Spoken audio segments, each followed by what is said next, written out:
Mateus capítulo 3, vamos ler a partir do versículo 1. E naqueles dias apareceu João, o Batista, pregando no deserto da Judeia, e dizendo: arrependei-vos, porque é chegado o reino dos céus. Porque este é o anunciado pelo profeta Isaías, que disse: voz do que clama no deserto, preparai o caminho do Senhor, endireitai as suas veredas. Amém.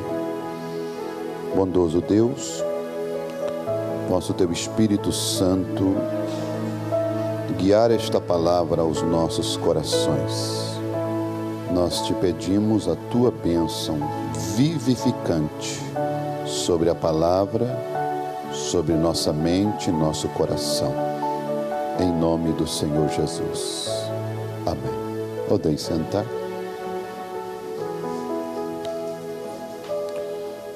Esta escritura, anunciando o reino de Deus. Quando João introduz a escrita, vamos dizer assim, João,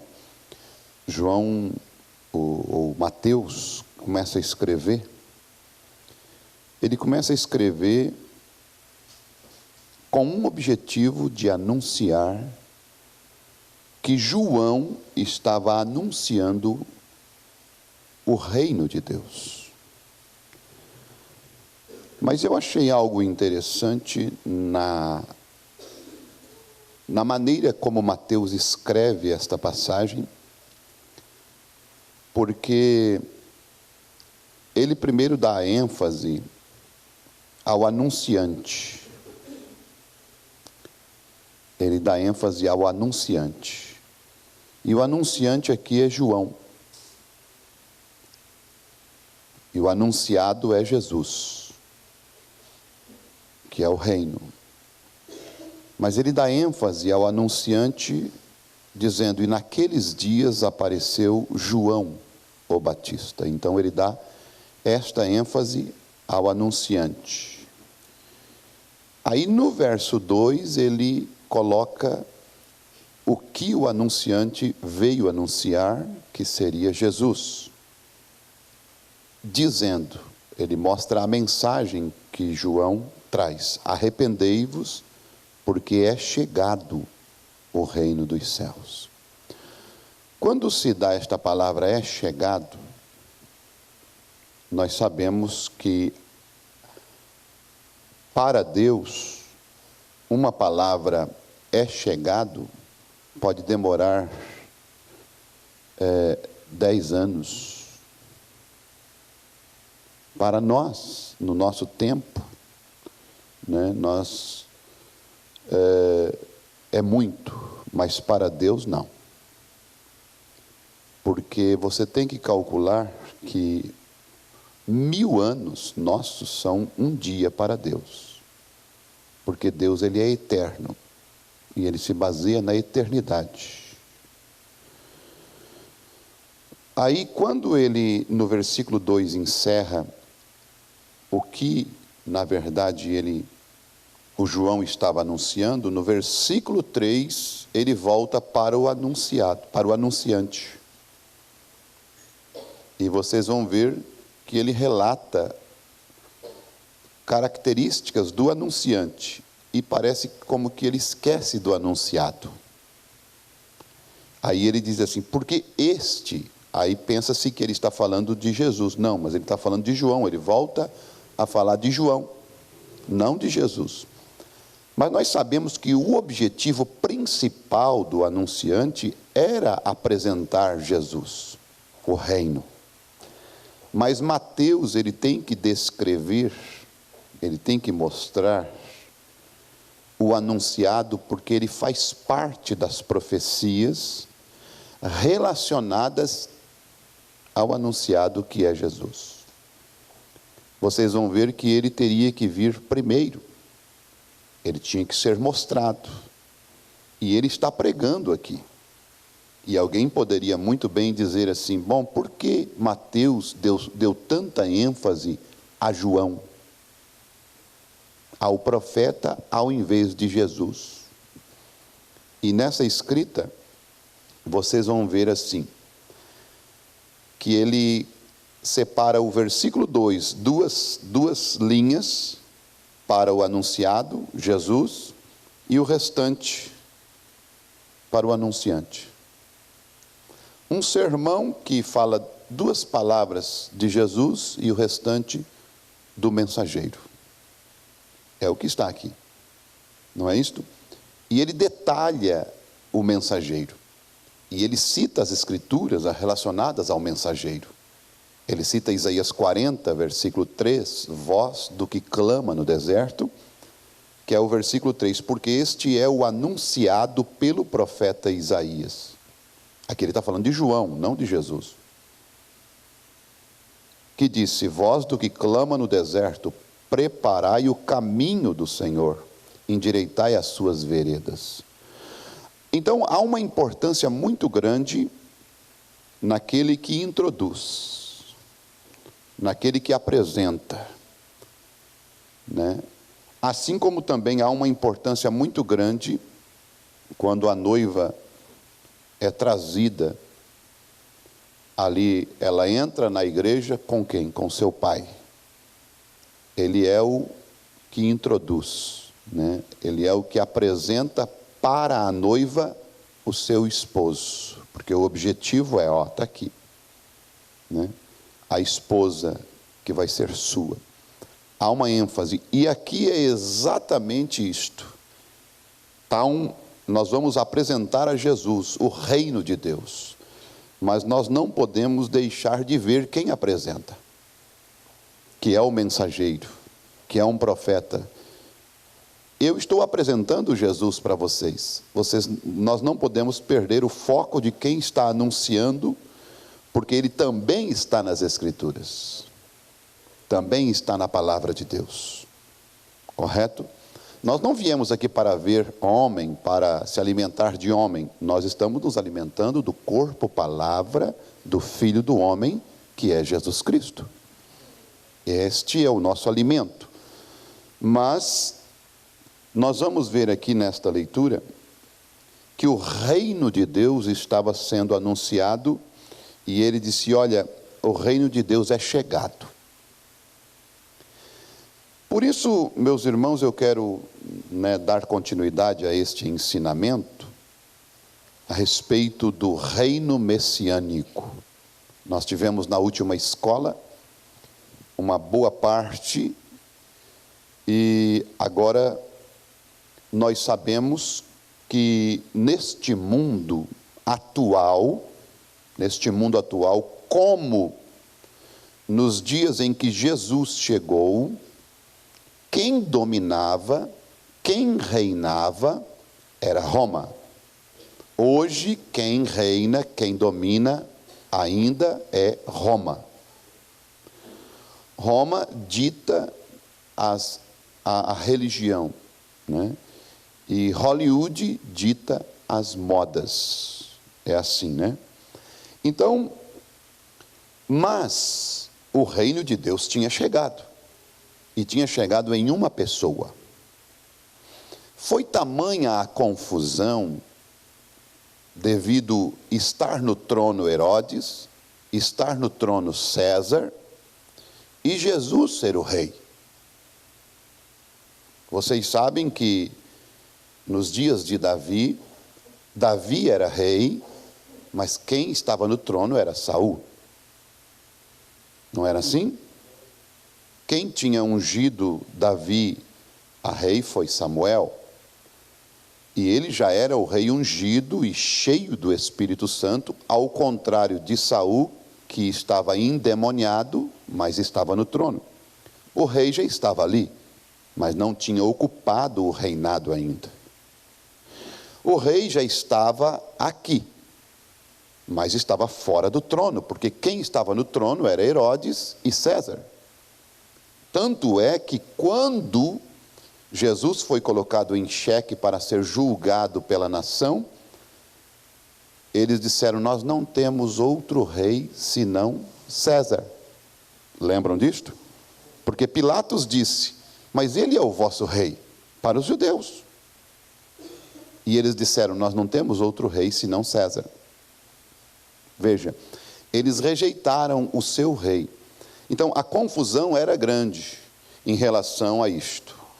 Como também hoje a confusão é grande. Porque como Deus pode estar reinando se o mundo está sendo governado pelo diabo? Se o mundo está sendo reinado por Satanás, por Lúcifer? Bom, quem não consegue ver é só ligar ali a televisão no Datena, naqueles camaradas ali, e veja quem é que está reinando, né? Ali são as propagandas do que o diabo está fazendo com os seus súditos, vamos dizer assim. Só ligar nas novelas e você veja ali as traições, tudo mais, e aí vai vendo. Então, só olha o governo, né? Como está, né? A roubalheira e tudo mais. Veja que nesse mundo, olha, na sua cidade mesmo ali, se mata por uma pedra de crack de R$5, os assassinatos. E este é o reino de Lúcifer. Você vai ver em Mateus 4 que Jesus, quando Satanás chegou para ele e disse assim: olha, Jesus, está vendo esses reinos? Todos eles eu te dou, se tu prostrado me adorares, porque são meus e eu dou para quem eu quero. Então este reino, este mundo, jaz no maligno.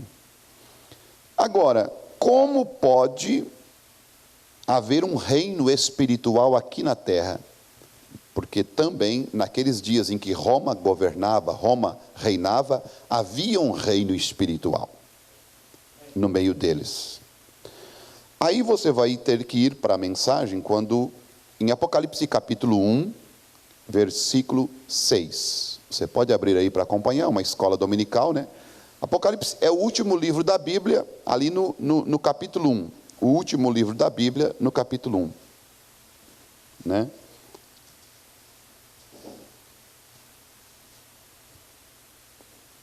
Você vai ver aqui a Bíblia dizendo assim, no versículo 6.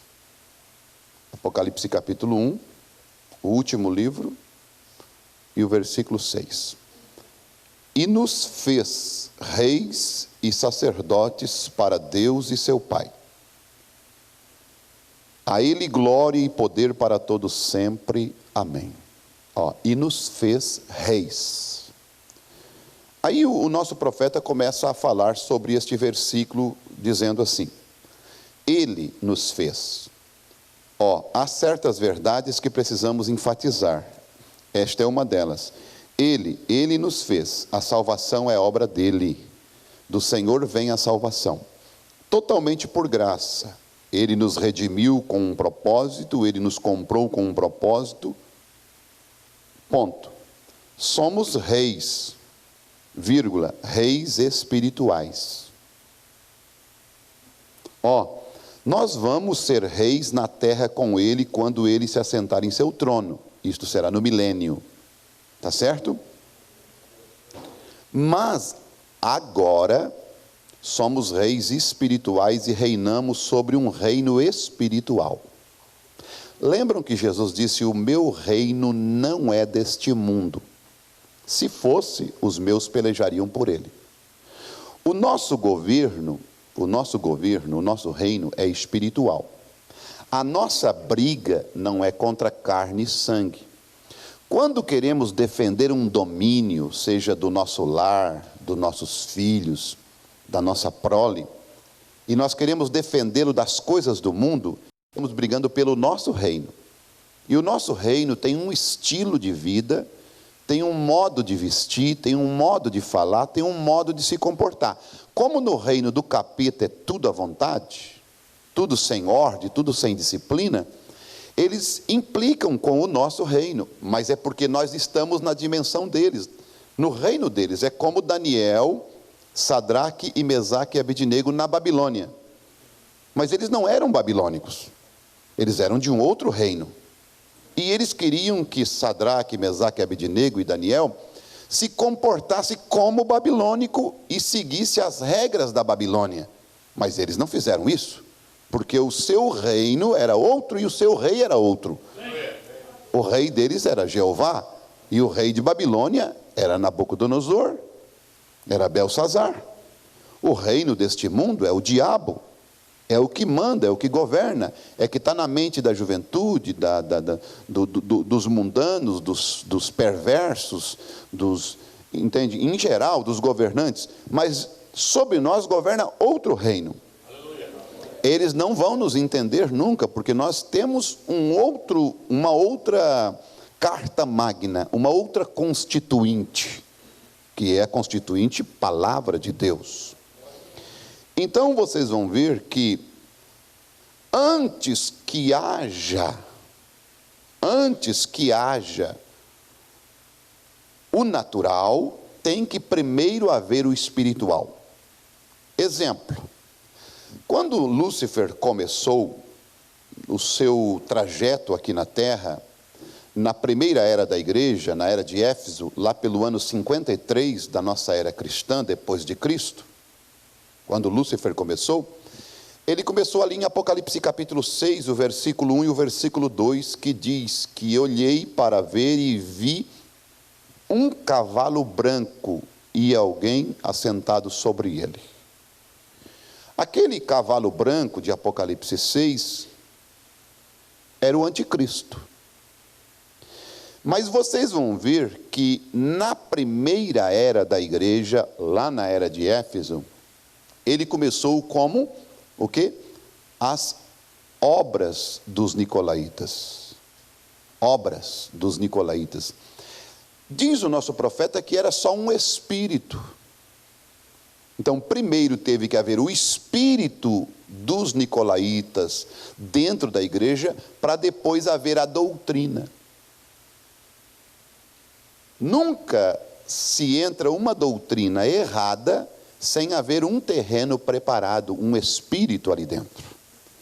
Por isso que o pior da doutrina errada é o espírito errado. Então, esta é a imitação de Lúcifer. Veja, então, para você receber o Espírito Santo também, para você receber a palavra de Deus, você tem que ter uma semente dentro de você, que é o gens de vida de Deus, que é a predestinação. Então o diabo sempre vai imitar a Deus. Então, para nós reinarmos no milênio, nós teremos que estar reinando aqui primeiro. Certo? A parte espiritual para depois a parte literal. Correto? Então vocês vão ver que o profeta, ele nos diz assim, ó: mas agora somos reis espirituais e reinamos sobre um reino espiritual. Aleluia. Diz em Romanos 5, versículo 17, porque se pela ofensa de um só a morte reinou por esse, muito mais os que recebem a abundância da graça e do dom da justiça, reinarão em vida por um só, Jesus Cristo. Agora você vê que em Colossenses 1,13 diz assim: o qual nos tirou da potestade das trevas, do reino espiritual de Satanás, e nos transportou para o reino do Filho do seu amor. Então nós estamos no reino de Deus, no reino do Filho do seu amor. Esta é a nossa posição em Cristo Jesus. Por isso que um parente mundano, alguém que não entende as questões espirituais, nunca vai nos compreender, porque esta é uma questão espiritual, é lá dentro, é a nossa alma que está posicionada nesse lugar. E como o nosso corpo está aqui, no mesmo lugar que eles estão, ocupando o mesmo espaço, na mesma sociedade, eles não vão entender, mas você está na mesma sociedade, no mesmo lugar, no mesmo mundo, e não faz as mesmas coisas que eu. Sadraque, Mesaque e Abednego estavam no mesmo meio ambiente, mas não faziam as mesmas coisas que os babilônicos, porque eles não eram dali, o seu espírito não era dali. E você age com esse corpo aqui de acordo com a tua natureza.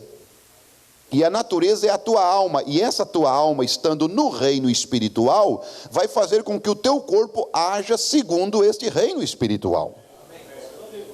É uma diferença, entende, de natureza, de nascimento. Porque se você vê o porco, não importa o quanto você o lave, você coloque talco e até um lacinho bonito, você solta ele, ele vai para a lama, porque a natureza dele é fuçar no estrume. É a natureza. Mas o cordeiro já tem uma natureza diferente. Se ele estiver na lama, ali ele fica berrando até alguém pegar ele e limpar ele e lavar ele, porque a natureza dele não é na lama, é na grama. Então é uma questão de natureza. Então o que Deus fez em nós, por exemplo, ali está 2 ovos, né? Debaixo da galinha. Um foi galado pelo galo, o outro não tem vida, o outro tem. Os dois são parecidos. Você olha para os dois, não há diferença nenhuma, a diferença está dentro, os genes de vida, a gala, que o galo então entrou em consórcio com a galinha, e ele germinou aquele ovo, e depois de 21 dias, você vai ver a diferença, saiu um pintinho daquele que estava galado, e o outro continuou ali, e vai ficar rolando 60 dias ali embaixo da galinha, e não vai sair nada, porque não tem vida. A diferença nossa, para o mundano, não tem nenhuma. Quem olha assim é um homem igual, é uma mulher igual, não tem. Mas a diferença está dentro, nos genes de vida. Se não entrou em contato com Jesus Cristo, com a palavra, não vai sair nada dali. Vai ficar rolando nesse mundo e vai virar um ovo choco, podre. Mas são iguais. Não há diferença nenhuma. A diferença está nos genes de vida que está lá dentro, colocado pelo macho. A diferença está no novo nascimento. É isso que nos dá a diferença de uma pessoa que no domingo vai para o baile e nós viemos para a igreja. O outro vai para o botequim, nós viemos para a igreja. Não há, mas nós somos iguais. Orelha, olhos, pernas, trabalhamos, somos casados, temos famílias igual, não há diferença, mas lá dentro há uma diferença. Aleluia. Então, o qual nos tirou da potestade das trevas. Então nós estávamos num lugar, porque este é um lugar que eles estão nas trevas, e consequentemente, depois de sua partida, porque quando parte, né, ali está o caixão, o indivíduo deitado ali, é só a casca dele. Ele saiu dali, ele não está mais ali. Aquilo ali é só o paletó do indivíduo. Ele está longe dali, ele está fora dali, ele está prestando conta com Deus. E ou ele vai ao inferno, ou ele vai ao céu. Se ele tem esses genes de vida, que ele nasceu de novo, ele vai ao céu. Por isso, se ele não nasceu de novo, se ele é um ovo choco, ele vai ao inferno, não tem vida. Por isso nós batalhamos. Agora, por que Deus estabeleceu igreja na terra? Ele estabeleceu o seu reino. A igreja é o reino de Deus na terra. Não Bispo Macedo, não Chapelão, não essas denominações que estão interessadas só no dinheiro e no que as pessoas têm. Mas há um reino de Deus genuíno, porque o reino do diabo também é religioso. O reino de Lúcifer também é religioso, porque ele bota uma capa religiosa nas pessoas, faz as pessoas parecerem ser crentes, mas no fim não são mornas. Mas Deus tem o seu reino, e a sua igreja fica pelejando contra o inferno, para tirar as almas de lá, para trazer para o reino da luz, o reino do seu amor. Aí vocês vão ver, o qual nos tirou. Eu saí de lá, você saiu de lá, né? Nós fomos batizados em nome do Senhor Jesus Cristo para o perdão dos nossos pecados, ainda que nós fôssemos bonzinhos, nunca tivéssemos feito nada, mas nós já nascemos em pecado, não há como. Ninguém peca porque, eu me tornei um pecador porque eu pequei, não. a pessoa peca porque ela já é um pecador de nascimento. Já nasce em pecado, na verdade. E precisa do arrependimento e do batismo nas águas, que é exatamente um tipo de ser lavado, né? E quando você sai dali, então você começa uma nova vida com Cristo Jesus. E você, então, começa a ingressar num novo reino. Irmão, batismo não é uma coisa difícil de se entender, porque até o diabo faz isso. Você vai para a capoeira, tem que ser batizado, sabia? Quem quer treinar capoeira, depois de um tempo, depois de treinar e aprender e se formar, tem que ser batizado na capoeira. Se não for batizado, não é oficializado que ele é um capoeirista. Você vai para a macumbaria, depois de você fazer o seu curso lá de 7 não sei quantas, tem que ser batizado também. Agora, se o diabo imita, porque a pessoa não quer ser batizada nas águas para perdão dos pecados, que é o verdadeiro? Porque ele imita tudo o que é verdadeiro, o diabo. E ele imita até a nossa religião, que é o batismo em nome do Senhor Jesus Cristo, verdadeiro, nas águas. Aí ele faz esses rituais satânicos por aí, batizando as pessoas. Bom, e ele te transportou para este reino. Agora, diz o profeta, agora mesmo nós reinamos com Cristo, tendo domínio sobre o pecado. O que é pecado? Incredulidade. Eu não creio, só se eu ver. Tomé, né? Reinando sobre o pecado, o mundo, a carne e o diabo. Nós estamos reinando. Por que nós não deixamos o diabo nos levar a fazer o que ele quer? Porque nós estamos reinando, nós mandamos nele, nós governamos. E esse diabo, ele aproveita-se da nossa carne. Sabe por quê? Porque esta carne aqui, ela não foi redimida. Ela vai ser redimida na ressurreição dos mortos, quando nós formos transformados. Então o diabo se utiliza dela, para que então ele possa fazer o que ele quer conosco. Então, nós reinamos não fazendo a vontade da carne. Aleluia. Glória a Deus. Este é um reino. Então o reino messiânico já chegou? Está aí.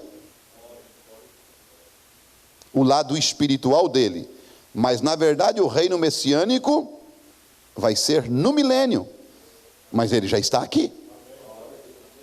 Veja. Agora mesmo nós reinamos com Cristo, tendo domínio sobre o pecado, o mundo, a carne e o diabo. Agora, isso aqui é forte, hein? Reinar sobre o diabo, sim.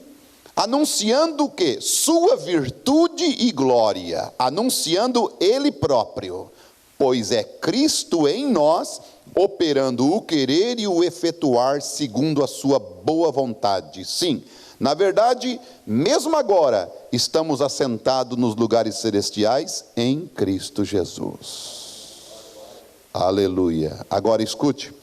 Ele nos fez sacerdotes. Sim, sacerdotes para Ele. Você é um sacerdócio santo? Você é um sacerdote? Quando você dobra o teu joelho para orar por alguém, você está fazendo um ofício sacerdotal. De interceder, porque o sacerdote é o que intercede. E quando você está pedindo por alguém, o que é? Quando nós dissemos assim, intercede lá por nós, intercede lá por mim, junto àquela pessoa que tu tens mais achego, porque o sacerdote é o que tinha mais achego com Deus, é o que entrava no lugar santíssimo, era só ele. Então era ele que tinha condições de interceder, ele era o mais achegado, ele era o único que podia entrar na presença de Deus. Então, quando você dobra o teu joelho e você está intercedendo por alguém, você é o mais achegado, próximo de Deus. Você está rogando a Deus por aquela pessoa e Deus vai atender por causa de você aquela pessoa. Veja, Você tem uma importância muito grande. Sabe por que que Deus não destrói esse mundo ainda? Por causa de você. Porque você está na brecha. Ali, você vai ver Abraão dizendo: Senhor, se tiver 40 justos lá em Sodoma, você não destrói por amor a estes justos? Sim, Abraão, claro que eu não destruo. Ele estava na intercessão pelos que estavam em Sodoma, pelos pecadores. Os pecadores não estavam nem aí. Mas Abraão estava na brecha. E quando Deus viu, mostrou para Abraão que não tinha nem 10 justos lá, então não tem jeito, Senhor. Então eu saio da frente. Pode mandar fogo. Mas Deus não podia mandar fogo enquanto Abraão estivesse ali. Aí vocês vão ver Jó, no seu livro, indo para o templo e oferecendo sacrifício a Deus e dizendo assim: eu vou oferecer sacrifício pelos meus filhos, porque pode ser que eles tenham feito uma festa e tenham pecado. Então eu já vou oferecer para que Deus perdoe eles. Olha o sacerdócio ali. Então, sim, sacerdote para ele, oferecendo o louvor espiritual de lábio santificado. Quando você canta, você está sendo consumido, você está sendo um sacerdócio, consumindo nossas vidas como um sacrifício suave a Ele, adorando-o em espírito e em verdade, intercedendo e rogando, sacerdotes e reis para nosso Deus. Aleluia! Não admira que o mundo não nos agrada e somos um povo especial, zeloso e de boas obras? Fomos recriados nele para sermos filhos semelhante ao nosso Pai. Você vai ver que Paulo disse que assim como nós trazemos a imagem do terreno, nós também trazemos a imagem do celestial.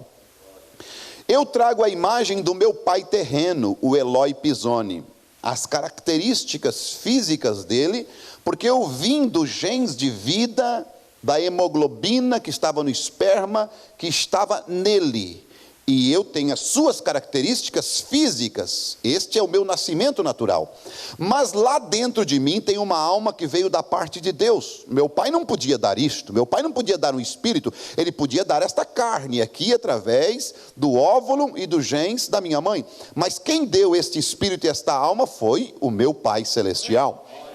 E nesse espírito, nessa alma, eu trago as características do Pai celestial. Por isso, quando eu nasci de novo, ninguém mais me entendeu. Até um certo tempo da minha vida, eu fui mundano, fui católico, fui como todos os outros. Mas a partir de que eu recebi o novo nascimento, o Edival de fora ficou o mesmo, mas o de dentro mudou. Um novo homem. Assim você também, até um determinado tempo, você seguiu os passos de teu pai, da tua família, e o que eles gostavam e o que eles faziam. Mas a partir de que você nasceu de novo, você começou a ser regido por uma outra atmosfera, que foi a atmosfera do teu pai celestial. Foi os desejos do teu Pai celestial, foi as características do teu Pai celestial. E como não é o casco do navio que guia o navio, mas é o leme que está lá dentro, é o timoneiro que está lá dentro, então o casco do navio teve que seguir conforme o timoneiro. Mudou o timoneiro, o navio tomou outro rumo. Mudou o timoneiro da tua vida, o que está na tua alma, a tua vida tomou outro rumo. Aí os teus parentes disseram: tu não veio mais aqui, tu não fez mais festa com nós, tu não se juntou mais com nós, não bebeu mais cerveja com nós, não foi mais para o baile com nós, não foi mais na missa com nós, agora ficasse diferente porque mudou o timoneiro do barco. O casco continua o mesmo, mas o timoneiro mudou. Aleluia.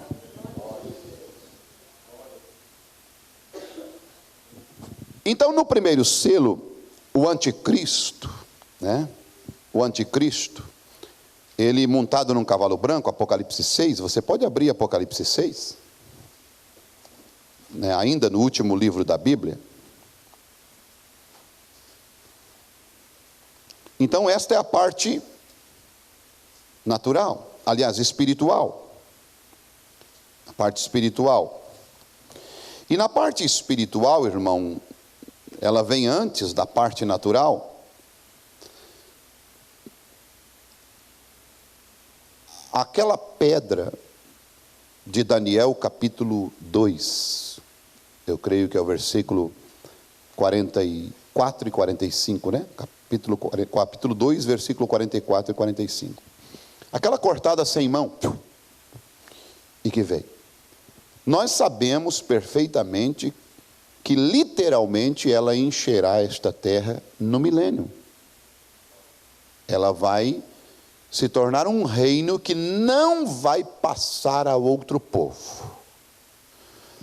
Mas antes disso tem a parte espiritual, né? Você vai ver o irmão Brana dizendo na mensagem Abraão restaurado, parágrafo 51. Daí nós vamos para Apocalipse 6, tá? Porque ali, antes de haver uma doutrina dos nicolaítas, tinha que haver um espírito, obras dos nicolaítas. Antes de haver uma doutrina errada na vida de alguém, tem que haver um espírito errado na vida daquela pessoa. Antes que Eva pudesse cair, né? Antes que ela pudesse ser seduzida pela serpente, ela teve que ser enganada aqui na sua mente, ela teve que conceber o espírito daquilo. E antes que Deus possa fazer alguma coisa, antes que Ele possa nos colocar reinar no milênio, Ele tem que nos fazer reinar aqui, na nossa vida. Mas para Ele colocar esse reino na nossa vida, esta pedra tem que vir aqui dentro. Porque esta pedra é o reino. Aqui, aí dentro. E para ela vir aqui dentro, ela tem que tirar tudo que é de Babilônia daqui de dentro. Só esta pedra pode esmiuçar, ou pode arrebentar com o que é da Babilônia que havia na minha vida. Escute isto. Bem então, se Deus pode usar uma vaca e um cavalo e uma ovelha e um pássaro pelo instinto para fugir da ira que se aproxima, o irmão Brano estava falando do terremoto que houve na Índia, na mensagem de Abraão restaurado, quando os pássaros voaram, o gado se juntou no meio do pasto, porque as cercas eram feitas de pedra. Hoje ainda na serra você veja ainda muita cerca feita de pedra, e aí no terremoto aquelas muralhas caíam. Se o gado ficasse próximo da muralha de pedra, as pedras caíam. Mas antes do terremoto, o gado se juntou no meio do pasto, para não ficar próximo das paredes de pedra, porque sabia que ia vir o terremoto e as pedras poderiam machucá-los.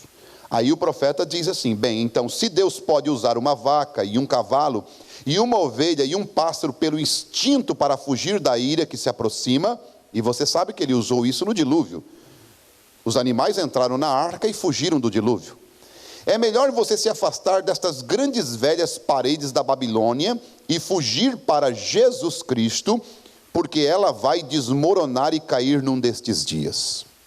Recorde, havia uma pedra cortada da montanha sem mãos, que veio rolando até a Babilônia, e a derrubava, seja onde for que ela fosse. E o reino deste mundo com certeza cairá. Cada reino edificado pelo homem tem que sucumbir. Então o reino de Deus pode vir imediatamente, correto? Cada organização feita pelo homem cairá e desmoronará até o pó, para que o poder do Espírito Santo possa tomar a igreja e raptá-la para aquele lugar em cima. Isto é correto? Sim, Senhor. Tudo tem cumprido o seu propósito, mas estamos no tempo, irmão, quando Deus está chamando o seu povo. A pedra que foi cortada sem mão da montanha está rolando, esmagando a Babilônia, passando por cima.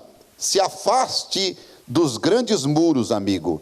Entre em Jesus Cristo. Ele é o único lugar de segurança, é o refúgio que eu conheço. Amém?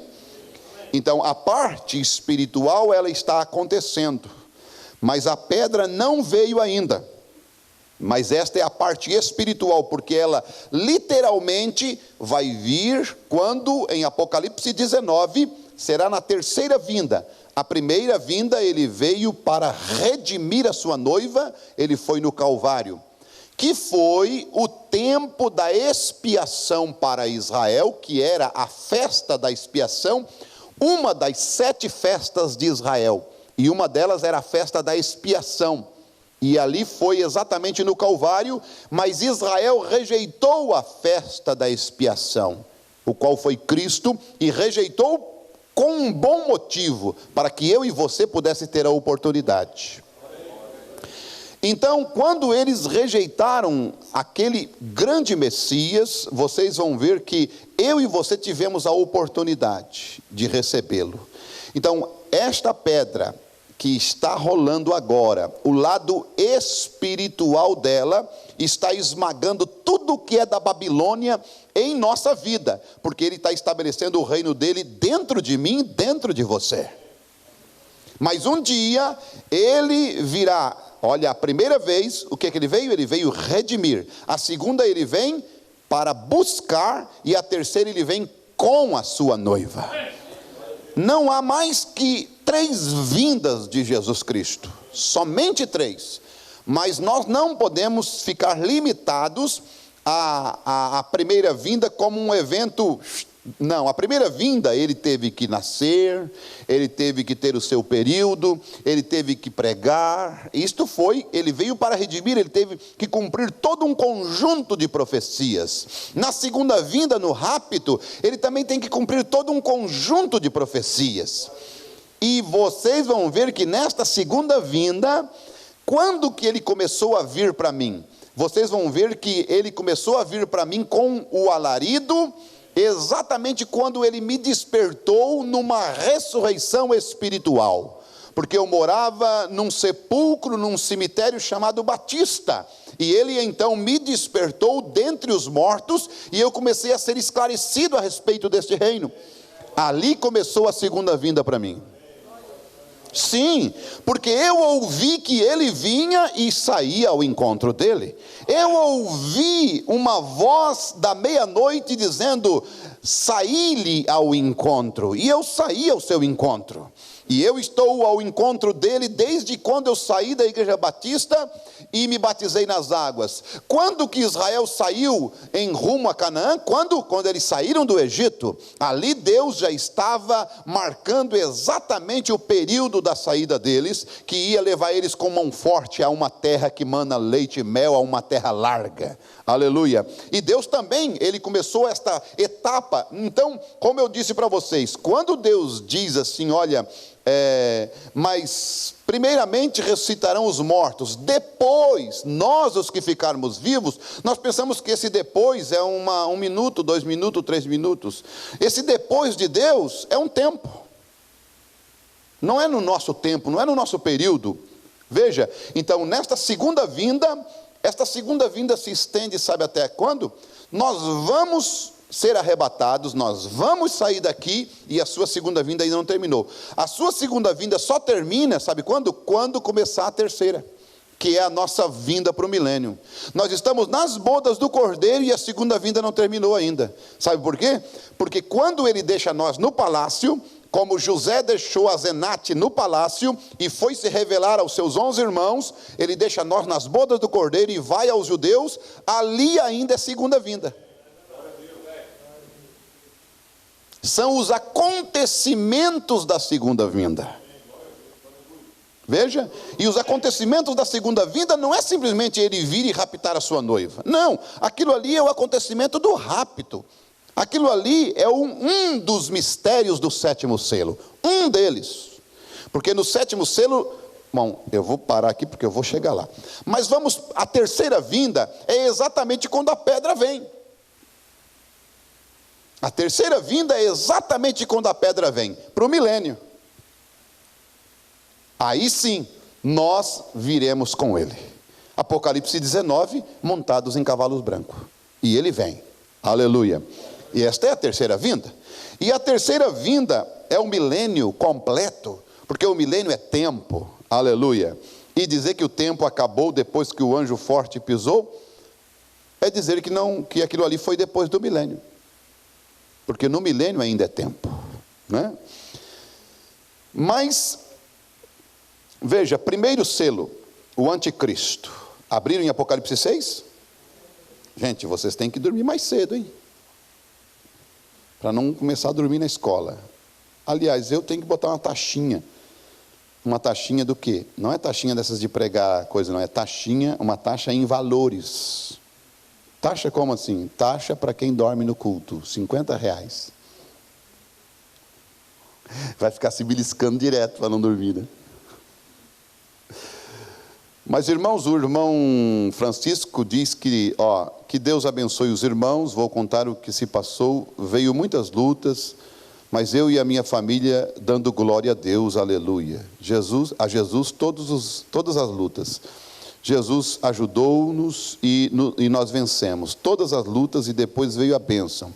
Um carro sem dever um centavo, mas Satanás quis derrubar o portão em cima do carro, mas Deus não permitiu que acontecesse. Agradeço a Deus por tudo isto, né? Que Deus abençoe o irmão Francisco, pelas bênçãos que o Senhor tem dado a ele. Está ali com um carro novo, zero, sem dever nada, isso é muito importante, né? Apocalipse 6. E havendo o cordeiro aberto um dos selos, olhei e ouvi um dos 4 animais que dizia, como em voz de trovão, vem e vê. Você sabe quem é este que anunciou, né? Um dos 4 animais. Este foi o leão, que disse assim, vem e vê. O leão falando para quem? Para João. João é um tipo da noiva. Quem representava o leão? Paulo. Paulo estava falando para a noiva de sua era. Vem e vê. Dá para entender isso? Bem simples. João, um tipo da noiva. O animal aqui representava o leão. Um dos 4 animais. Qual 4 animais? Esses de Apocalipse 4 e 7. Um semelhante ao leão, um semelhante ao boi, um semelhante ao homem e um semelhante à águia. Então, e havendo o cordeiro aberto um dos selos, olhei e ouvi um dos 4 animais, falando, que era Paulo. Para quem? Para João, que era um tipo da noiva, da sua era. Esse era o período. Veja, que dizia, como em voz de trovão, vem e vê. E olhei e eis um cavalo branco, e o que estava sentado sobre ele tinha um arco, e foi-lhe dada uma coroa, e saiu vitorioso e para vencer. Então, quando ele iniciou na primeira era da igreja, isto foi o anticristo, Satanás. Ele saiu montado num cavalo branco, sabe por quê? Para imitar a Jesus. Imitar a Jesus. Porque Jesus vem em Apocalipse 19 montado num cavalo branco. E brancura simboliza pureza, entende? Simplicidade, honestidade, aquela coisa. Mas vocês vão ver que ele saiu com um arco na mão. E esse arco não tinha flecha. Isto mostra que ele é um fanfarrão. Uma pessoa que tem um arco e não tem uma flecha, não passa de um fanfarrão. E foi-lhe dada uma coroa, quer dizer, quando ele saiu, ele não tinha uma coroa. Por quê? Porque ele era um espírito, e um espírito não pode ser coroado. Então este camarada, ele cavalgou até a terceira era da igreja. Até o ano 300, até o ano 380, 400, 500, 600. Sabe por quê? Porque foi exatamente depois do ano 325, no concílio de Nicéia, que Constantino juntou a igreja e o Estado e fez o casamento. A palavra Pérgamo significa casamento. Por isso que a igreja casou com o Estado. A Roma imperial era dividida, Roma oriental e Roma ocidental. Porém, não era junto com os cristãos separados. Até porque os cristãos eram cristãos e Roma pagã era Roma pagã. Mas a Roma pagã, então, conseguiu, através de Constantino, passar um mel nos lábios dos cristãos e eles começaram a engolir rosário, missa. Sabe essas estátuas que é adorado de Santo Antônio, São Pedro, São Jorge, São Paulo? Eram deuses pagãos. A Trindade, Deus Pai, Deus Filho e Deus Espírito Santo, Eram 3 deuses na divindade pagã. O nascimento de Jesus no dia 25 de dezembro era o aniversário do Deus Sol. Quem lê a história sabe, era o aniversário do Deus Sol, que ia do dia 20 ao dia 25 de dezembro. Roma comemorava isso e colocaram o aniversário de Jesus. Jesus nunca nasceu em dezembro. Isso é uma festa pagã. Veja, então ele conseguiu. Depois, no ano 380, quando foi colocado o primeiro Papa, aí aquele espírito entrou num homem. Quando ele entrou num homem, e ele se tornou o líder da igreja, aí então ele pôde ser coroado, porque um espírito não podia ser coroado, mas quando ele entrou num homem, e foi colocado um líder religioso, aí ele foi coroado. A sua coroa tríplice, que ele tem poder sobre o céu, purgatório e inferno. A coroa trina do Papa. Veja, então, nós vamos ver que, agora, no segundo cavaleiro, podemos ir para o segundo cavaleiro, segundo selo? E havendo aberto o segundo selo, ouviu o segundo animal dizendo, vem e vê. O segundo animal, que vocês sabem, né, era o boi. E o boi está exatamente columba. Tiatira era das trevas, era negra. Foi quando a Igreja Católica começou a perseguir os cristãos. E ela matou 68 milhões de cristãos, vocês lembram disso? Foi a Era Negra. Foi por isso que Deus disse que eles teriam uma tribulação de 10 dias. Foram 10 anos cruéis, terríveis. Ali estava Columba. Agora, por que o animal semelhante a um boi mudou de leão para boi? Porque o boi é um animal de sacrifício, um animal que suporta. Por isso que os cristãos iam para as arenas dando risada, louvando a Deus, porque a unção do boi estava sobre eles, que era o animal de corte, animal de sacrifício. E os cristãos tinham aquela unção de ser submisso, de não negar a Jesus, mas morrer por amor a Jesus Cristo.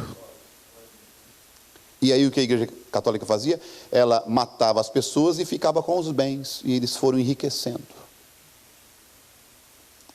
Enriquecendo, e hoje ela é o que é por causa disto. Todo o ouro que ela tem é ouro manchado com sangue dos nossos irmãos.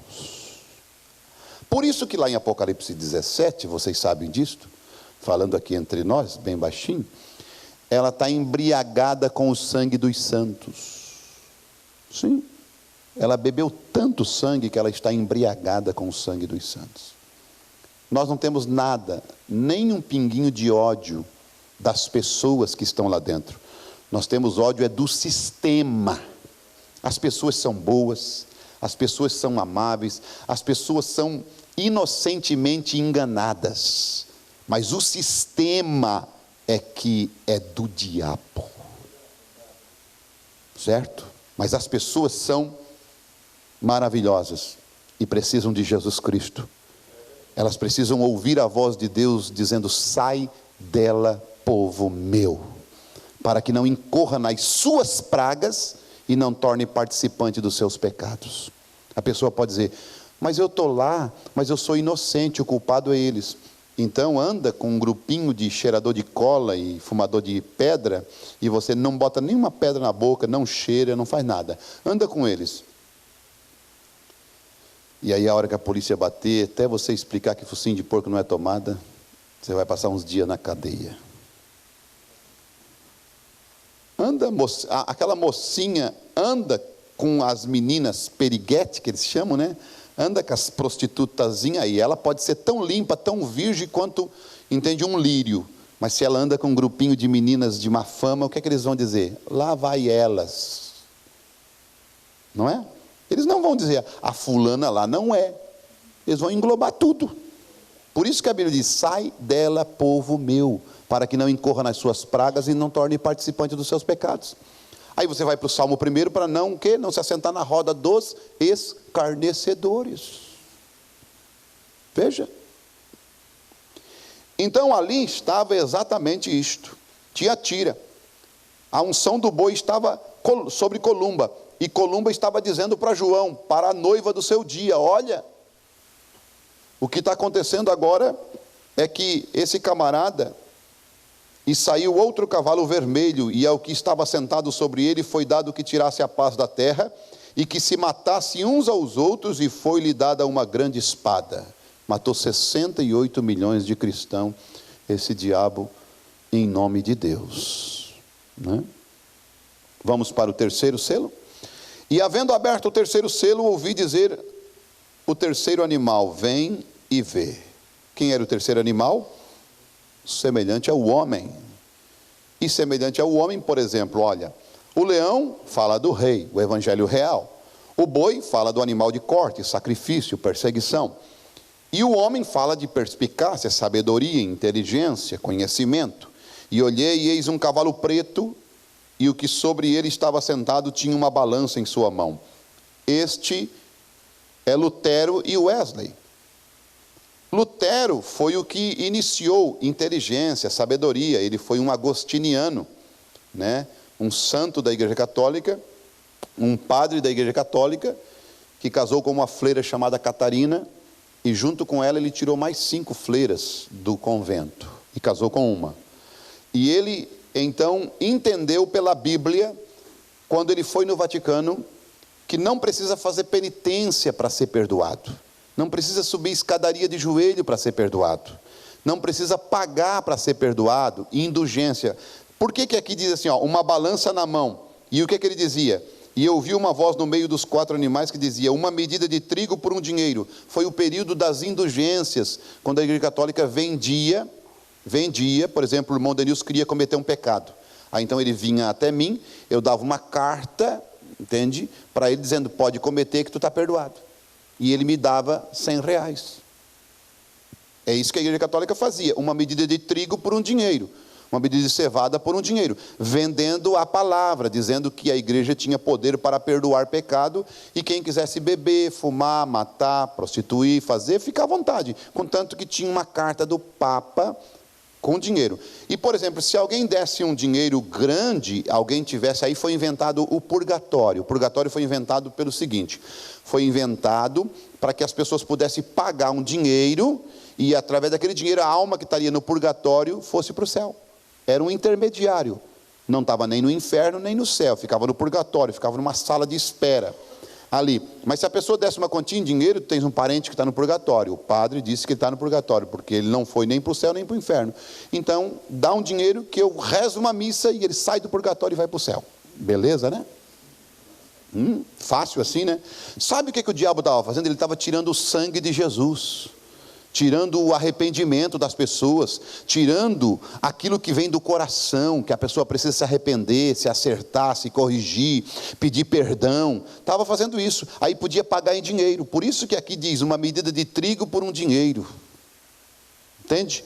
Aí era chamada as indulgências. A Basílica de São Pedro foi construída com isso, com dinheiro desse tipo. Aí nós vamos chamar de Santa Igreja Católica? Não, não existe isso. É uma abominação para Deus, é uma imundícia para Deus. Veja, então, ali está. E o Wesley? E o Wesley, então, Lutero trabalhou na Alemanha e aquela região toda, e depois tivemos o Wesley pela Inglaterra, né, ali, e tivemos a igreja anglicana, e depois veio vindo. Agora, observe o quarto. Agora, uma coisa aqui importante, irmãos, ainda no terceiro selo, né? Uma medida de trigo por um dinheiro e 3 medidas de cevada por um dinheiro. Aí olha a voz do Espírito Santo: e não danifiques o azeite e o vinho. A única coisa que Deus tinha que preservar era o azeite e o vinho. Começou nesta era, exatamente ali no finalzinho da era de Wesley, começou o estímulo, porque viria a era pentecostal. Porque o vinho fala do estímulo e o azeite fala do Espírito Santo. E o diabo não podia danificar nem o azeite nem o vinho, porque o vinho fala do estímulo, da revelação que você tem na palavra. Quando um crente se alegra na igreja, regozija quando a palavra é pregada, Não é que ele está louco, é que ele está estimulado, como uma pessoa que bebe uns tragos de vinho, e fica estimulado, e falador, e, entende? E é amigo de todo mundo e tal. Então o crente, quando recebe uma revelação do Espírito Santo, ele também fica assim, estimulado, alegre. É o mesmo efeito do vinho natural, é o vinho espiritual. É como que parece que ele bebeu um trago, né? Mas ele está aí alegre com a palavra de Deus. Por isso que quando chegamos em casa, entende? Quando nos convertemos, quando aceitamos Jesus, nossas famílias chamam nós de doido, de bêbado, de isso, de aquilo. Por quê? Porque parecia que nós estávamos embriagados, mas era por causa do estímulo da revelação, né? Da alegria de ter encontrado Jesus Cristo, de saber do que era correto, do que era certo. E aquilo dava, eles ficavam doidos assim. Quer dizer, mas quantas vezes eles chegaram bêbados, vomitaram na calçada e ninguém disse nada? Rastejaram para cá, para lá e tal, e ninguém falou nada, teve todo mundo que fica quieto. Agora, nós chegamos bêbados do Espírito, eles ficam, fazer o quê, né? Cada qual com seu igual, né? Vamos para o quarto selo, né?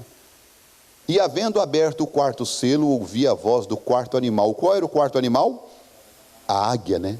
Esse é o nosso tempo. Veja, o leão, né?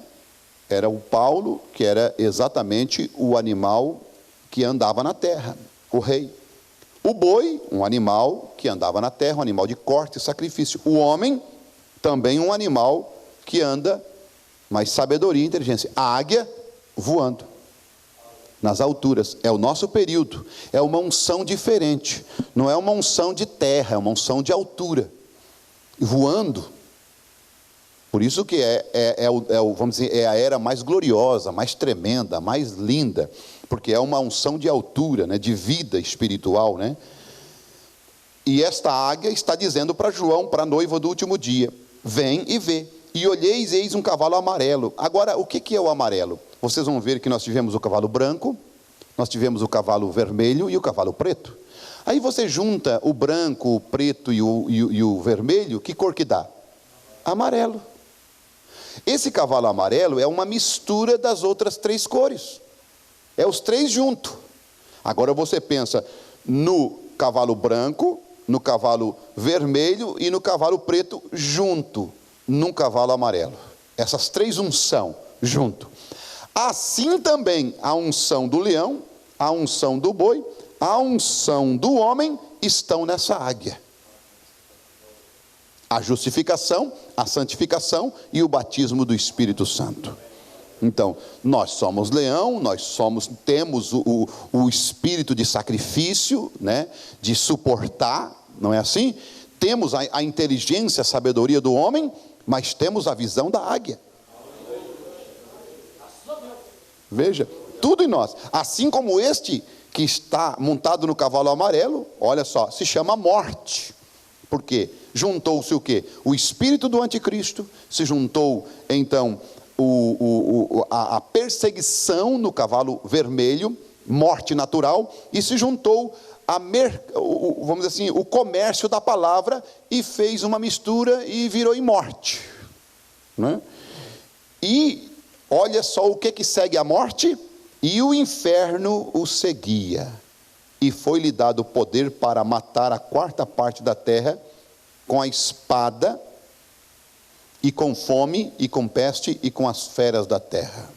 Veja, agora você vai ver que nenhum dos outros três tiveram o nome, ou tiveram a identificação, né? Simplesmente foi o cavalo branco, foi o cavalo vermelho e o cavalo preto, mas não tinha nome. Mas nesse último foi-lhe dado o nome. Por quê? Porque foi exatamente nesse período que um profeta olhou e disse: olha, o nome dele é morte. Então, nós estamos vivendo num período que a morte está cruzando a terra. Que tipo de morte? Não é a morte que estava montado no cavalo vermelho, porque a morte que estava montada no cavalo vermelho era uma morte física, era uma morte natural. Esta morte do cavalo amarelo é uma morte espiritual. É pior do que aquela do cavalo vermelho, porque aquela do cavalo vermelho matava um cristão lá na arena, dava para o leão comer, a alma dele ia para o paraíso. Colocava um cristão na fogueira, a alma dele ia para o paraíso. Mas hoje, a igreja não está fazendo mais isso. Sabe como é que ela está fazendo? Ela está dando um veneno espiritual, que é a doutrina. Ela está matando de fome espiritual. Está dando rosário, missa, está dando trindade, está dando de beber do seu vinho, da sua prostituição. E as pessoas estão tomando. Por isso que elas estão nesta condição espiritual. O mundo está na condição espiritual que está, porque eles estão mortos. E a Bíblia diz que a mulher que vive em deleite, a igreja que vive em deleite, vivendo, ela está morta. A Bíblia diz ainda mais que ela tem nome de que vive, mas está morta.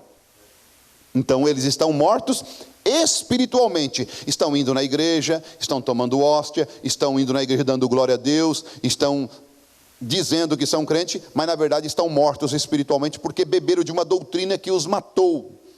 E esta morte é uma separação eterna de Deus, que quem segue essa morte é o inferno, e eles estão condenados, porque a Bíblia diz em Marcos 16, aquele que crer e for batizado, será salvo, mas quem não crer, será condenado. Quer dizer, a condenação é esta, é ao lago de fogo, conforme Apocalipse 20, versículo 14, e o inferno e a morte foram jogados no lago de fogo, o qual é a segunda morte, que é exatamente o que está cruzando a terra hoje, morte espiritual, que é separação eterna de Deus.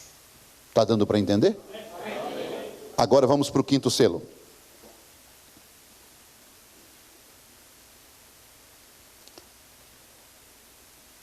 Nós estamos seguindo a águia.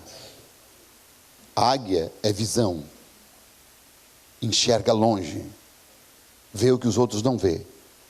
A águia, de uma distância que você não veja ela nas alturas, ela está vendo um coelho na terra, a sua presa. Se ela pudesse ler, numa distância de 500 metros, ela leria uma manchete de um jornal. A visão dela é aguçada demais. A águia é o único pássaro que se renova. Ela dura 70 anos, a águia. Com 40, ela passa por um período difícil. Seu bico fica velho, incrustado. As garras dela ficam frágeis. As penas fica só aquelas coisas ponta, ela não tem mais condições de voar. Ela fica fraca, debilitada. Ou então daí, o que ela passa? Ou ela morre, se entrega, ou ela tem que passar por um período de renovação. E a renovação é dura.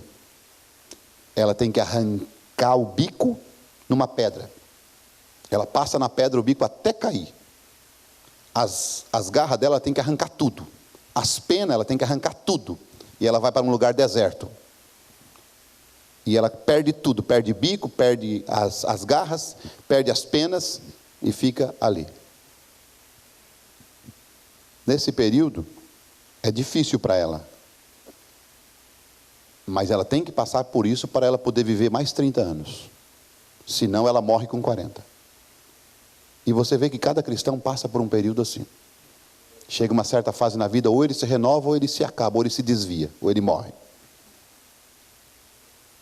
Ou ele se arrebenta, ou ele se entrega. Mas é melhor se renovar. Tem mais 30 anos pela frente. Tem mais vida pela frente. E quando ele se renova, aí cresce um bico novo, tão afiado quanto era aquele que ele tinha primeiro. Garras novas, penas novas, sai como um jovem, rejuvenescido. E então ninguém mais segura. Caça mesmo. Rasga com o bico. Assim é um cristão, assim é um filho de Deus, uma filha de Deus. Tem que ter esta energia, tem que ter esta determinação. Não pode se entregar para as situações. Veja, o quinto selo. Né? O quinto selo. E havendo aberto o quinto selo, vi debaixo do altar as almas dos que foram mortos por amor da palavra de Deus e por amor do testemunho que deram. E clamaram com grande voz, dizendo: até quando, ó verdadeiro e santo dominador, não julgas e vingas o nosso sangue dos que habitam sobre a terra? Primeira coisa, estes aqui que estão dizendo assim, ó: Senhor, até quando não vingas o nosso sangue? Olha que característica que eles têm. Eles têm uma característica de dizer assim, ó: eu quero vingança. Essa não é a característica da noiva.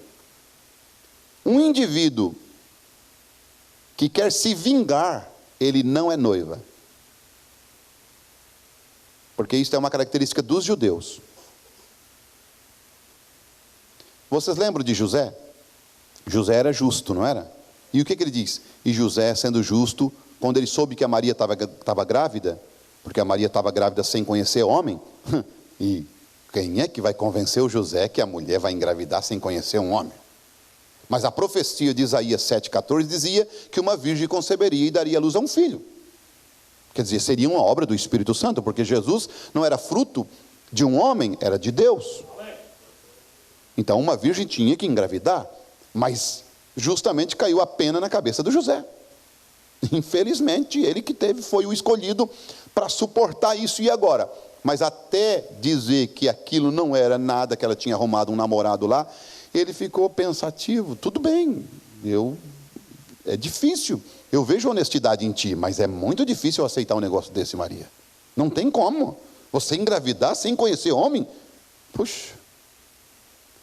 Aí o que acontece? Ele pega e diz assim: eu vou deixá-la secretamente. Sabe por que ele vai deixar secretamente ela?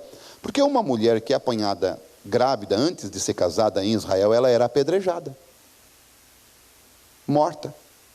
Aí o José não queria isso para ela, porque ele amava ela. E ele foi contra a palavra, e ele disse assim: eu vou deixá-la secretamente, porque ele era justo, até que Deus daí entrou em cena. Então um justo não quer vingança, porque se é outro, expunha o caso dela: eu quero vingança, vou me vingar de ti. E cristão não se vinga. Cristão não é vingativo. Cristão deixa para que Deus trabalhe. De quem é a vingança? Eu até me lembrei de uma escritura, agora não sou obrigado a ler. Vocês seguram Apocalipse 6 aí, né? Porque Romanos 12. Romanos 12.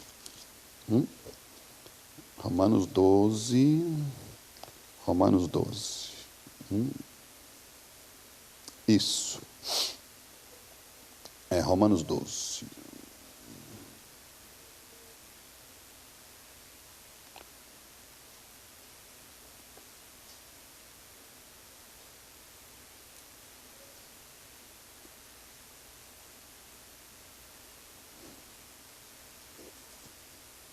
Creio que é o Romanos 12, a partir do versículo, isso. Olha só. Versículo 17 em diante, né? A ninguém torneis mal por mal, procurai as coisas honestas perante todos os homens. Se for possível, quando estiver em vós, tende paz com todos os homens.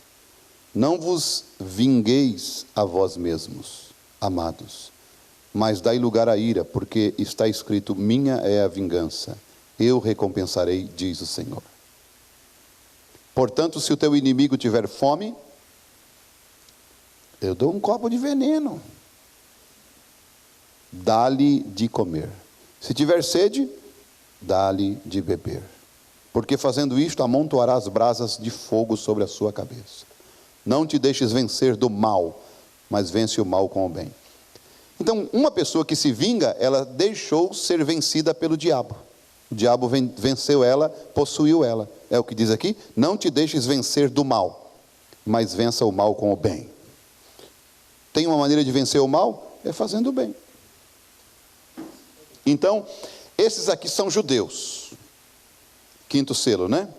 Até quando, ó verdadeiro e santo dominador, não julgas e vingas o nosso sangue dos que habitam sobre a terra? Por que eles estavam clamando vingança? Sabe por quê? Quem são esses judeus aqui? Esses judeus aqui, eles morreram durante a Primeira e a Segunda Guerra Mundial, debaixo de Hitler, o domínio de Hitler. Hitler matou 6 milhões de judeus. Debaixo de Stalin e de Mussolini. Os 3 ismos: nazismo, comunismo e fascismo. Esses três ismos, eles foram engolidos por um quarto ismo, chamado romanismo. Ismo, segundo o nosso português, ele é o hífen, que você pega para, aí faz o hífen e continua lá na outra letra, quer dizer, tem mais. Ismo quer dizer tem mais. É aquele hífen que vai, quando termina o caderno e não dá para terminar a palavra, você coloca um tracinho para continuar ali. Esse se chama ismo, quer dizer, tem mais. A coisa não termina ali. Entende? Então, por isso que o profeta diz, não façam ismo, porque sempre tem mais. Então, quando saiu o primeiro ismo, não adianta. Se a pessoa crê num ismo, pode saber, ela nunca termina. Ela vai para outro ismo, para outro ismo, para outro ismo, para outro ismo, e nunca para. Porque sempre tem mais. Deu para entender o que é ismo? Então, a palavra ismo sempre tem mais. E uma pessoa que entra a primeira vez num ismo, ela nunca mais sai. Porque sempre vai ter mais. Ela nunca termina a frase. E aí vai. É uma cadeia. Então, cuide para você não cair num ismo. Não crer num ismo. Então, por isso que fascismo, nazismo, né? E comunismo. Esses três ismos, vocês vão ver que o último reduto do comunismo é Rússia, que era a União Soviética, que hoje está abafada, né? E temos aí um Chaves, mas são tudo coisinhas. E está ali, vai ser usado ainda por Deus. O comunismo, nós não precisamos ter medo do comunismo. O comunismo vai ser uma ferramenta na mão de Deus, para vingar o sangue que a Igreja Católica derramou dos nossos cristãos. A Rússia jogará uma bomba no Vaticano e vai varrê-la, porque está profetizado em Apocalipse 18. Em 1 hora chegará o seu final. E o que destrói uma cidade em 1 hora? Só a bomba atômica. Então, não há necessidade de nós nos preocuparmos com... antes era o Gorbachev, agora quem é? O Vladimir Putin, né? É isto? Mas vocês vão ver que a Rússia, o símbolo dela é urso. O símbolo da Rússia é urso. A Rússia, ela é quieta enquanto você não se mexe. O urso não te faz nada se você vê um urso, fica sem respirar. Já morre sem respiração. Quem estava falando ontem nisso? Ah, sim, nós estávamos falando em marimbondo. Daí, não sei se foi a minha sogra que disse assim, não, é fácil para não receber mordida de marimbondo, é só ficar sem respirar. Não, eu prefiro receber a mordida do marimbondo do que ficar sem respirar, né? Porque senão eu morro sem respirar.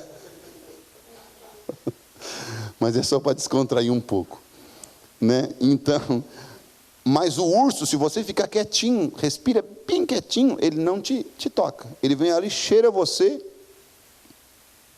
E a Rússia é assim, o símbolo dela é o urso. Se não mexer com ela, ela fica quietinha. Mas eles estão mexendo demais com ela. A União Europeia está indicando, os Estados Unidos está indicando com sanções e tudo mais. Isso não vai dar bem. Porque vai começar por lá. Porque Rússia é o rei do norte, de Daniel capítulo 11. Então nós sabemos que ele vai se levantar, vai abater o catolicismo romano. Isso na grande tribulação, isso aí vai virar um caos. Mas vai ser usado. Então, nós não precisamos ficar preocupados. Então, comunismo, fascismo e nazismo. Esses três ismos foram engolidos pelo romanismo e hoje quem está vivo é o romanismo. Certo? Então, Hitler, Stalin e Mussolini. Esses três camaradas, né, conforme Apocalipse, quando as trombetas... Porque as trombetas, meus amados, elas soaram debaixo do 7º selo. Vocês sabem disso, né? 7º selo, né? Você vai ver Apocalipse capítulo 8, a partir do versículo 7, né? Em diante, você vai ver ali as trombetas ecoando. Quando chegamos na 6ª trombeta, porém, vocês sabem que essas trombetas, elas soam no 6º selo. Tu vê que elas estão no 7º selo, mas elas soam no 6º selo. Então, há coisas do sétimo selo que acontecem no sexto, no período do sexto selo, e o quinto selo teve o seu cumprimento na Primeira e Segunda Guerra Mundial, porque foi a morte dos judeus, isto foi o acontecimento físico, mas existe uma revelação dentro do quinto selo, que teria que vir para nós daí, porque o quinto selo não é para nós, é para os judeus, assim como o sexto selo é para os judeus, e nós temos o primeiro, o segundo, o terceiro e o quarto, e o sétimo selo que é para nós, e parte do sétimo selo é para os judeus. Está dando para entender? Então nós sabemos que quando ecoou essas trombetas, foram exatamente no sexto selo. E quando chegou na sexta trombeta, ali foram soltos 200 milhões de demônios. 200 milhões de demônios, sim. Esses 200 milhões de demônios, eles foram soltos, né, sobre Hitler, Stalin e Mussolini.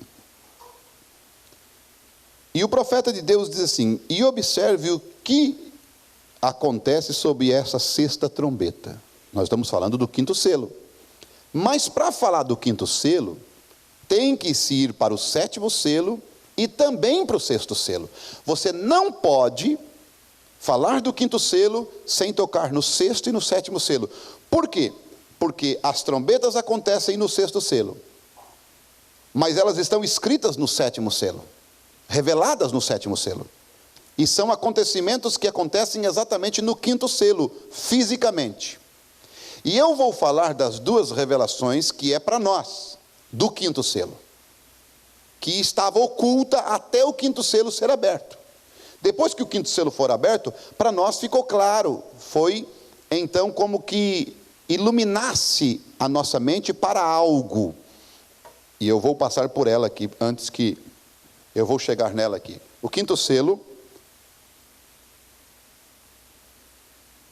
435. Eu de fato penso, melhor dizendo, com a abertura deste quinto selo, como eu creio que ele está aberto a nós, fiz isto com boa consciência, com clara revelação perante Deus. Não tentando apenas criar, achar, porque sempre fui contra a organização. Nunca pertenci a elas, mas ele está aberto para mim agora. E penso sim uma outra coisa, com a abertura deste quinto selo, neste dia, põe em ordem uma doutrina aqui mesmo, sobre a qual talvez eu fale, que as almas dormem. Esse é o primeiro ponto. Então, o quinto selo, para a igreja, teve um significado, muito grande, mostrando para nós que quando nós morrermos, nós não vamos ser simplesmente um espírito lá do outro lado, vagando, ou uma nuvenzinha. Não, nós vamos ter um corpo igual a esse aqui. Nós vamos apertar a mão, vamos poder abraçar, vamos poder ter companheirismo, entende? Nós vamos ser igual exatamente o que nós somos aqui. Porém, não velho e nem criança, mas jovem com 20 anos de idade. Isto é quinto selo. Isso faz parte do quinto selo, mostrando para nós isto. Agora, mas o irmão Smith aqui que o irmão Branham fala, é o doutor Uriah Smith, o líder da igreja da Adventista do Sétimo Dia, que era chamada a Voz da Profecia. Eu tenho o livro dele, né, que fala sobre tudo sobre isso aqui, um livro muito antigo. E tentando defender que a alma dorme, ele ensinava isso, que a alma dorme.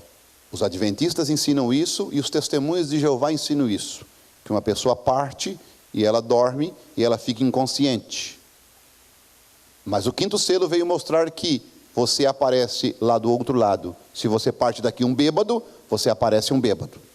Se você parte daqui um incrédulo, você chega lá um incrédulo. Como também se você parte daqui um santo de Deus, você chega lá um santo. Lá ele menciona isto, a alma dorme. E outra coisa que ele menciona também, o William Smith, e não há altar de sacrifício no céu. Essas duas coisas o quinto selo abriu para nós. A primeira, que nós não vamos ser uma nuvenzinha, que nós teremos um corpo, que a alma não dorme. A segunda, que o quinto selo veio fazer para nós, foi mostrar que há um altar de sacrifício no céu. Eu não sei se eu estou pregando errado, mas eu acho que eu estou lendo aqui de acordo com o que o irmão Branham disse. Que o único altar mencionado o William Smith ensinava que o único altar que existe no céu é o altar de incenso. Que ele crê que está no céu é o altar de incenso.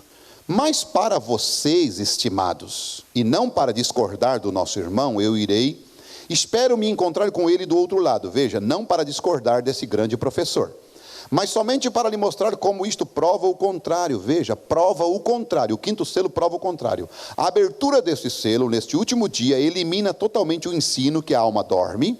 Está vendo? Elas estão vivas, não estão mortas. Está vendo? Note isto agora. Agora, se não há altar de sacrifício no céu, onde se encontra o sacrifício pelo pecado, então, o cordeiro? O irmão Branham pergunta. Tem de haver um lugar onde esse cordeiro morto, ensanguentado, se encontra ali. Então, o quinto selo, além de mostrar que a alma não dorme, mostra também que o altar de sacrifício, onde o cordeiro ensanguentado está, se encontra. Onde o sangue, isto. Agora, o incenso eram os odores, coisas odoríferas, que eles queimavam, o que a Bíblia disse que eram as orações dos santos. Se não há sacrifício no altar, então as orações não podem ser recebidas. Viu o que o quinto selo fez para nós? Mas há uma doutrina que diz que quando os selos foram abertos, foi tirado o altar de sacrifício de lá. Mas é o contrário, o selo veio para mostrar que ele está lá. Porque essa é uma doutrina dos adventistas, que tira o altar de sacrifício de lá. Então é um espírito denominacional. Está certo? É somente pelo sangue, no altar sacrificial, que permite que as orações alcancem a Deus. O irmão Smith estava errado, veja, não para discordar dele, acho que fui claro, com amor fraternal e respeito por sua grande obra, veja, mas ele estava errado. Esse é o quinto selo. Então, essa é uma parte que cabe a nós, que é o mais importante. A outra parte que foi para os judeus, foi quando eles estavam sendo colocados naquelas fornalhas, naquelas câmeras de gás, por Hitler, na Itália por Mussolini, né? Na Alemanha por Stalin, e na Alemanha por Hitler, né? E também por Stalin, e são os três anjos, né? Os três anjos que estão ali, que em Apocalipse capítulo 9. E observe o que acontece sobre essa sexta trombeta. Eles foram soltos contra os judeus. A sexta trombeta, veja, contra os judeus. Por quê? Porque as trombetas são para Israel. Porque as trombetas são para chamar Israel. E o que Deus estava fazendo, ali naquele período, da Primeira Guerra Mundial e da Segunda Guerra Mundial, Deus estava fazendo exatamente o que ele fez no Egito. Quando no Egito ele mandou 10 pragas, para quê? Para os judeus voltarem para Canaã, para a terra de Canaã, para a sua terra natal. Foi para isso. E Deus tirou eles através de Moisés. Então Deus estava fazendo o quê? Aquelas pragas sobre os judeus, Hitler, Stalin, Mussolini, é para que eles voltassem para a Palestina. E vocês vão ver que 1945, terminando a Segunda Guerra Mundial, porque a Primeira Guerra Mundial terminou, que dia? Terminou no dia 18 de novembro, às 11 horas da manhã. Aliás, no dia 11 de novembro, às 11 horas da manhã. 1918, né? Às 11 horas da manhã. Então, terminou a Primeira Guerra da Manhã, a Primeira Guerra Mundial, às 11 horas da manhã, no dia 11 e no mês 11. Sabe por quê? Porque era Apocalipse capítulo 7. Apocalipse capítulo 7, vocês vão ver que ali há anjos que retêm os ventos, e aqueles ventos são as guerras, são 4 anjos, e aqueles 4 anjos reteram as guerras, fizeram que as guerras parassem, para quê? Aí você vê o que começa em Apocalipse 7, depois que, vamos lá, vai para Apocalipse 7 um pouquinho, você está aí aberto, né? Olha só. E depois dessas coisas vi 4 anjos que estavam sobre os 4 cantos da terra, retendo os 4 ventos da terra, para que nenhum vento sobrasse sobre a terra, nem sobre o mar, nem contra árvore alguma. E vi outro anjo abrir o lado do sol nascente, o que tinha o selo de Deus, o selo do Deus vivo, e clamou com grande voz aos 4 anjos a quem fora dado o poder de danificar a terra e o mar. Quer dizer, esses anjos foram exatamente os anjos que mantinham as guerras, dizendo: não danifiques a terra, nem o mar, nem as árvores, até que hajamos selado nas suas testas os servos do nosso Deus. Terminou em 1945, quando a Segunda Guerra terminou, eles lançaram o quê? Uma bomba em Nagasaki e uma em Hiroshima, 2 bombas nucleares os Estados Unidos lançou. Terminou ali exatamente a Segunda Guerra em 1945. O que aconteceu? Esses anjos mandaram parar, eles reteram, sabe por quê? Porque se não tivesse parado ali, o mundo seria destruído. Olha, não danifiques a terra, nem o mar, nem as árvores, até que hajamos selado. Até, não é que não vai ser destruído, é só um período de tempo, até que hajamos assinalado nas testas os servos do nosso Deus. Quem são? Os judeus. Em 1946, o que aconteceu? Eles começaram a voltar para a Palestina. Israel não existia até 1946. Até por sinal, Israel só se tornou nação em 1948, e quem deu o voto Minerva foi Oswaldo Aranha na ONU para fazer com que Israel se tornasse nação. Foi isso? Entende? Por quê? Até ali, desde o ano 70 da nossa era cristã, até 1948, eles não eram nação, eles estavam dispersos pelo mundo. Sabe por que eles ficaram dispersos pelo mundo? Porque eles disseram para Jesus, para Pilatos, que o sangue desse justo caia sobre nós e sobre os nossos filhos. Por causa dessa palavra, e por eles terem rejeitado a Jesus, eles ficaram sem pátria todo este período de tempo. E agora Deus então faz com que as guerras parem, para que ele possa selar os seus, que são os judeus, aqui em Apocalipse 7, aí você vai ver, e eu vi o número dos selados, e eram 144 mil, aí conta, fala da tribo de Judá, da tribo de Ruben, da tribo de Gade, da tribo de Asser, da tribo de Naphtali, da tribo de Manassés, da tribo de Simeão, Levi, Zebulon, José e Benjamim. Estes aqui são exatamente 144 mil, que são 12 mil de cada tribo. Aqui vocês vão ver depois, a partir do versículo 9, outro grupo de pessoas. Um grupo de pessoas que aparecem com vestes brancas, com palmas nas mãos. Quem é? São exatamente as virgens nécias, que passam pela grande tribulação, que está incluso o 6º selo. Porque o 6º selo tem 3 propósitos, que é exatamente a 3ª guerra mundial. Purificação da terra, purificação das virgens nécias e o chamado de Israel. Através de 2 profetas, Moisés e Elias. E para que Hitler, Stalin e Mussolini fizessem o que eles fizeram, porque se você ler um pouquinho sobre Hitler, você não acredita que um homem normal fizesse aquilo. Não. Eu li algo sobre o Hitler, e ele escutava os sermões que ele dava para o povo, ele ficava, até ele mesmo ficava impressionado com os sermões que ele dava. Ele era ungido. Não tivemos um exército igual ao dele. A disciplina, o povo alemão já são disciplinados. E Hitler, nem alemão não era, era um austríaco, que se naturalizou alemão. Veja, mas eles tinham sobre eles, sabe o quê? 200 milhões de demônios para eles poderem fazer aquilo. Ninguém coloca tanta gente no fogo, em gás, e faz o que faz simplesmente por fazer. Aquele gadareno tinha 2.000 demônios. Ele já andava nu, quebrava as correntes e morava em cemitério. Marcos 5. Hitler tinha sobre a vida dele 200 milhões.